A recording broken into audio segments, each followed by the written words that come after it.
நீலகிரி மாவட்டத்தில் சுற்றுச்சூழல் பாதிப்பின்றி உலக தரத்தில் சுற்றுலா மையம் மேம்படுத்தப்படும் என்றும் உதகையில் திரைப்பட நகரம் அமைக்கப்படும் என்றும் நீலகிரி தொகுதி பாஜக வேட்பாளர் எல் முருகன் வாக்குறுதி வெளியிட்டார்.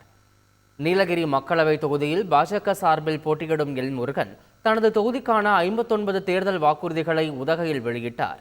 அதில் முக்கிய வாக்குறுதியாக உதகையில் சர்வதேச தரத்தில் ஆராய்ச்சி மற்றும் மேம்பாட்டு மையம் உருவாக்கப்படும் என்றும் நீலகிரி மாவட்டத்தில் சுற்றுச்சூழலுக்கு பாதிப்பின்றி உலக தரத்தில் சுற்றுலா மையம் மற்றும் உட்கட்டமைப்புகள் மேம்படுத்தப்படும் என்றும் தெரிவிக்கப்பட்டுள்ளது.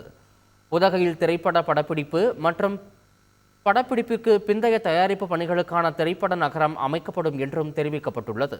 உதகையில் மூடப்பட்ட போட்டோ பிலிம் தொழிற்சாலையில் ஐடி பூங்கா திறக்க நடவடிக்கை எடுக்கப்படும் என்றும் மேட்டுப்பாளையத்தில் போக்குவரத்து நெரிசலுக்கு வெளிவட்ட சாலை அமைத்து தீர்வு காணப்படும் என்றும் தெரிவிக்கப்பட்டுள்ளது. செய்திகளை உடனுக்குடன் தெரிந்து கொள்ள உடனே சப்ஸ்கிரைப் பண்ணுங்க.